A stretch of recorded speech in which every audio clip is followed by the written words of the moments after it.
तन्वीने हातोडा उचललेला आहे. मी करण यांचा दात घशात घालत आहे. कारण असं आहे की मला त्याचा गेम अजूनपर्यंत समोरून दिसलेला नाही आहे.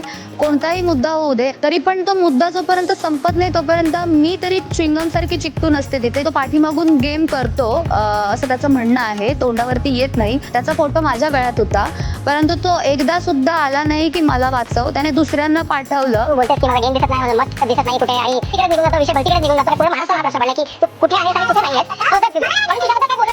नॉमिनेट होण्यापेक्षा एक परफेक्ट व्यक्ती नॉमिनेट झाला पाहिजे. तू गेम गेम गेम जे बोलतोय की तुला गेम कळलाय, तुझं ऍक्च्युअली इथे गेम होणार आहे असं मला वाटतंय. लवकरच आपल्याला कळेल. आता या आठवड्यात घराबाहेर होण्याच्या प्रक्रियेसाठी नॉमिनेट झालेले सदस्य आहेत करण,